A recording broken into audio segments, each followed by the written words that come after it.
comment allez-vous aujourd'hui? Nous sommes vendredi, et moi le vendredi je parle de Raphaël Arnault, le fou du bus de la France Insoumise. Et pourquoi je veux parler de lui? Parce qu'il a été condamné à 4 mois de prison avec sursis pour violence volontaire en réunion. Bah alors Raphaël, qu'est-ce qui s'est passé? En plus de tes fiches S, tu pètes un câble? Tu te mets à taper des gens dans la rue qui n'ont strictement rien fait? Bon, l'intro ne va pas durer plus longtemps, on va regarder une vidéo de CNews et de Frontières en même temps. Cette vidéo est une pépite.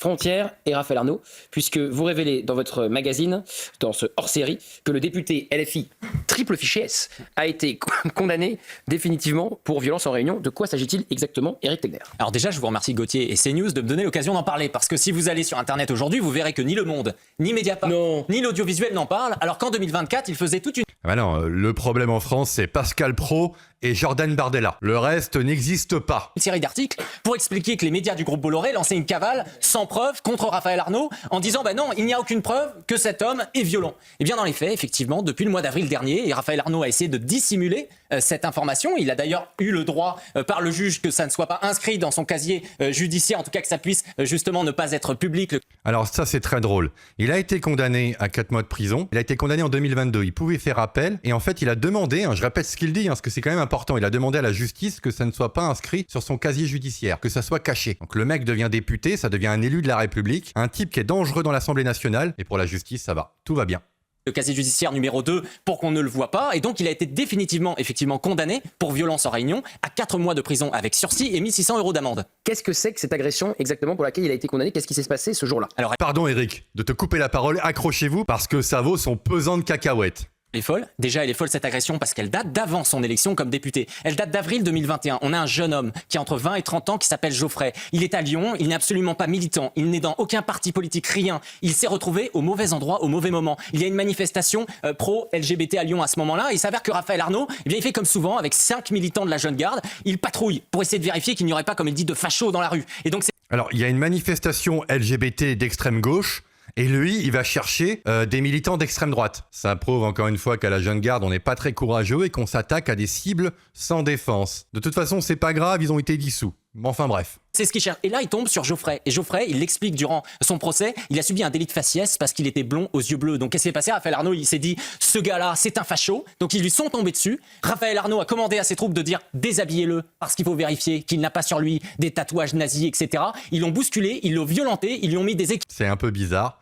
Ça prouve peut-être aussi quelque chose, que tu as une tendance à une sexualité un peu débordante envers les hommes. Je ne sais pas, je dis ça, je dis rien. Ils lui ont mis des ecchymoses au sol en le frappant, et c'est exactement ce qui s'est passé là. Alors que c'était un jeune homme qui était innocent. Et donc évidemment, il a été condamné en 2022, sauf que depuis, qu'est-ce que fait Raphaël Arnault? Il a fait ouais, mais l'innocence ne prouve rien. Il est blond aux yeux bleus, il est déjà coupable pour eux. appel, et donc il dit à chaque fois, je suis présumé innocent. Mais dans les faits, au mois d'avril dernier, il a retiré son appel, ce qui fait qu'on peut dire aujourd'hui que cet homme est un délinquant, parce qu'il a été condamné pour ça. Et il est inscrit dans de nombreuses autres plaintes et procédures aujourd'hui pour violence, parce qu'on sait que la Jeune Garde est souvent très violente à l'égard de militants. Oui, je crois qu'il y a des militants de la Jeune Garde qui sont poursuivis pour une agression antisémite également. Exactement. Oui, d'une part pour le copain de Mila, et puis il y avait ce jeune juif à Paris qui avait été tabassé. Qui s'était passé à la sortie d'un meeting pro-palestinien de Rima Hassan, un jeune du 16e arrondissement, un jeune collégien qui s'est fait agresser effectivement par 8 prévenus qui sont mis en examen aujourd'hui. Donc Raphaël Arnault est condamné pour Rima Hassan, pro-palestinien, islamiste, extrême gauche. Bon bah oui, c'est le gâteau habituel, hein. C'est la petite farine, les œufs, l'eau et le sel. C'est beau, hein. C'est beau l'extrême gauche. C'est quand même très loin des considérations des Français, des ouvriers français par exemple. Pour violence en réunion, condamnation définitive. Je vous propose d'écouter l'avocat de sa victime. Celui d'ailleurs qui, dans le cadre de cette affaire, est appelé Raphaël Archeneau. Et c'est pas son nom, voilà, qui est son vrai nom, mais qui... Oui, il y a aussi ce fait-là qu'à l'Assemblée nationale, maintenant tu peux venir avec des pseudonymes. Pourquoi pas? Est condamné par le tribunal correctionnel de Lyon à une peine de 4 mois d'emprisonnement avec sursis, comme il l'a été dit, et 1 600 € de dommages et intérêts en réparation du préjudice subi par Geoffrey. Le 18 février 2022, il fait appel de cette décision, donc il est effectivement présumé innocent jusqu'à cet appel. Et puis, nous apprenons quelques jours avant l'audience devant la cour d'appel, on est au mois de mars 2025, que finalement, eh bien, ce député se désiste de son appel. Il va régler les dommages et intérêts, d'ailleurs, 1 600 €. Geoffrey sera... Oui, enfin bon, ça reste quand même une maigre compensation pour s'être fait déshabiller dans la rue et se faire tabasser pour strictement rien, juste parce qu'il est blond aux yeux bleus. Je trouve un peu maigre la condamnation à 1 600 €. Intégralement réparer et indemniser de son préjudice. L'affaire se termine. Donc aujourd'hui, sur le plan judiciaire, il est désormais acquis que ce député est condamné pour des violences volontaires ayant entraîné une ITT en réunion, ayant entraîné une ITT d'un jour, et cette fois-ci de manière définitive depuis le 10 mars 2025. Yohann Usaï. Donc, depuis le 2 mars, c'est ça, le 10 mars ou le 2 mars 2025, personne n'est au courant. Le Figaro, Mediapart, France Inter, France Info, LCI, BFM TV n'ont pas parlé de ça. La France Insoumise, c'est silence radio. Ils mettent des délinquants, ils laissent des délinquants à l'Assemblée nationale et tout va bien. Ce pays est formidable. La France Insoumise abrite dans son groupe un homme condamné définitivement pour violence en réunion. J'étais en train de réfléchir en regardant tout cela et je me dis... Là, ça y est, ça arrive. La sauce va commencer à monter, vous allez voir. C'est pour ça que cette vidéo est une pépite. Je disais, mais en fait, pardon, mais ce groupe de la France Insoumise à l'Assemblée nationale, c'est vraiment la lie de la société, quoi. Et oui, c'est la lie de la société. Il n'y a que des gens qui ont été condamnés.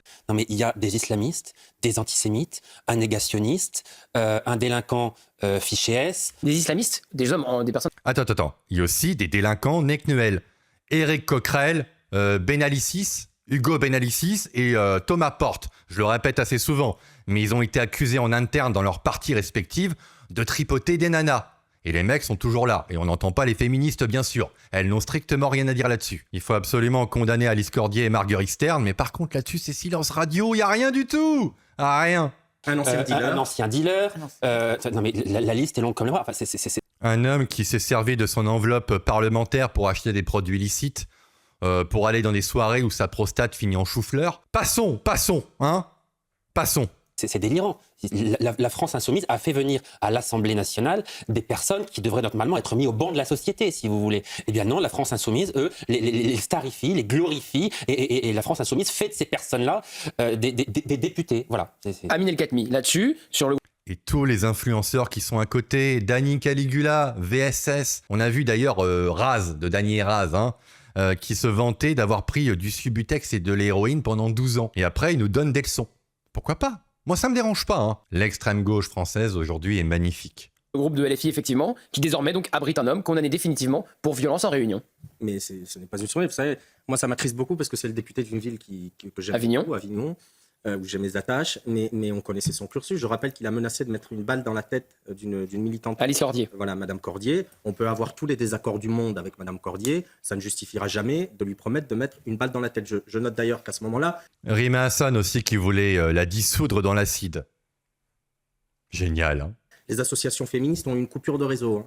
Celles qui nous font des tribunes de 3 km le soir de Miss France pour expliquer à quel point c'est une horreur sexiste et qui signent des tribunes pour mettre des points sur des phrases et faire de l'écriture inclusive. Quand une militante est menacée de mort et qu'on lui dit on va te mettre une balle dans la tête, il n'y a plus personne. Comme c'est Raphaël Arnaud, il n'y a plus personne. Donc ils ont fait lire une racaille à l'Assemblée nationale. Oui, Eric, vous vouliez ajouter un dernier mot. Voilà ce qu'il faut dire sur CNews. Ils ont mis une racaille. C'est une racaille. Il a le même comportement que les types en banlieue qui vendent des produits licites. Tout se regroupe. Le schéma est parfait. Oui, parce que Amine parlait d'Avignon. Vous savez ce qui se passe depuis qu'on a sorti ce magazine ce matin ? Eh bien, Raphaël Arnaud, il réapplique à nouveau ses méthodes. Ça veut dire qu'on a reçu de nombreux messages de militants de la France Insoumise et également d'anciens de la Jeune Garde qui nous ont écrit en nous disant que Raphaël Arnaud cherchait à accéder à un certain nombre de téléphones pour trouver la taupe.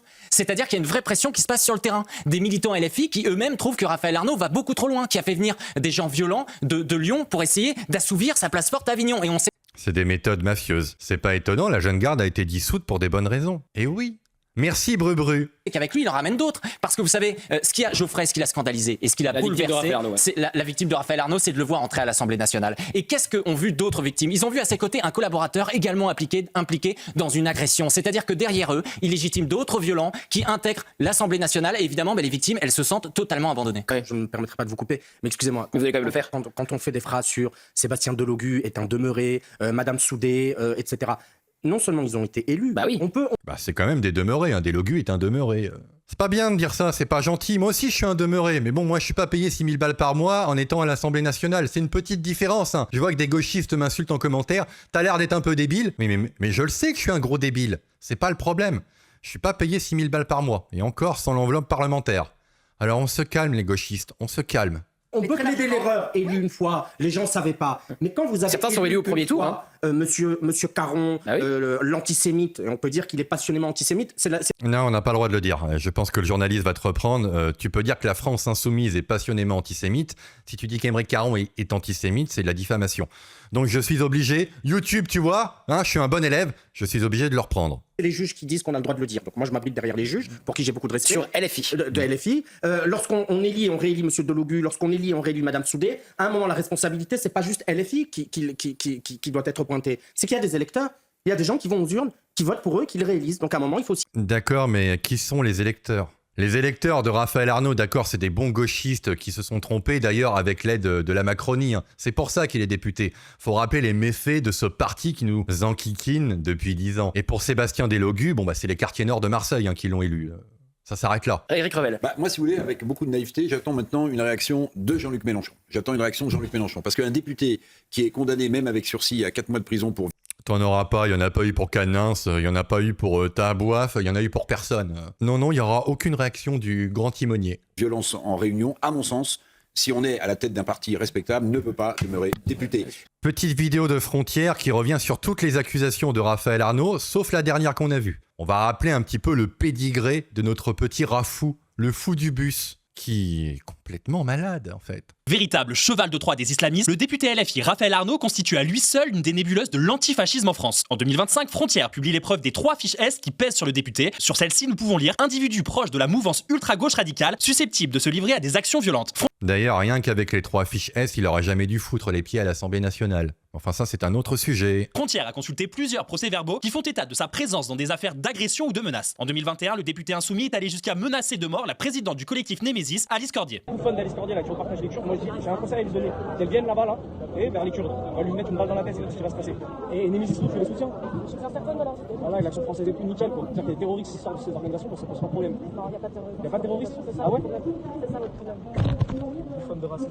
Le 20 novembre 2021, Donc là, il frappe Mila, il frappe le téléphone de Mila. les membres de la Jeune Garde finissent même par agresser, armés de barres de fer, les militants du même collectif féministe. S'ensuivent des menaces de mort. Allez les fachos, on va vous manger, on va vous tuer. Le militant antifa qui n'hésite pas à glorifier son engagement, se comparant aux antinazis des années 1930, a publié un message sur X justifiant le pogrom du 7 octobre 2023 en Israël. Moi, je veux bien, mon petit Raphaël Arnaud, que tu sois un antifasciste des années 30, mais le danger, aujourd'hui, c'est pas la droite extrême. À force, ça va le devenir, vous allez voir, parce que vous commencez à nous gonfler, mais le principal problème, ça s'appelle l'islamisme. Les banlieues, la racaille, le grand banditisme, ça, c'est un problème. Notre cher Raphaël Arnaud, bien sûr, ne milite pas contre ça, au contraire. Coutumier de la fake news, le député LFI Raphaël Arnaud affirme que des militants fascistes ont agressé au couteau des lycéens de gauche lors d'un blocage à Lyon. Pourtant, les médias locaux révèlent le contraire. Plus encore, c'est un lycéen de 16 ans qui a été violemment frappé par les bloqueurs d'extrême gauche proches des antifas lyonnais. Le jeune est alors victime d'une perforation du tympan. La Jeune Garde, groupuscule violent cofondé par le député insoumis, a été dissous à cause de violences qu'il a perpétrées. Pourtant, Raphaël Arnaud continue de mobiliser pour la Jeune Garde. Raphaël Arnaud et son entourage militant sont disséqués par Frontière qui révèle que le député triple fiché S a été condamné à 4 mois de prison avec sursis pour violence en rime. J'ai pas parlé de lui aussi, il y a le porte-parole de la Jeune Garde qui aujourd'hui est en tête de liste de la France Insoumise pour les municipales à Strasbourg, qui a fait des tracts politiques pour balancer sur les marchés. Il en a fait un en français, un en turc et un en arabe. C'est-à-dire qu'aujourd'hui en France, on balance des tracts politiques dans des langues étrangères. On va voir si les Strasbourgeois sont vraiment des patriotes en fait, parce que si vous votez pour cet ahuri, je pense que Strasbourg mérite d'être rendu à l'Allemagne. Manu Militari. Sur ce, je vous souhaite une bonne fin de semaine, peut-être à dimanche, peut-être pas. Inch'Allah si Dieu le veut. Bon week-end, joyeux Noël et au revoir.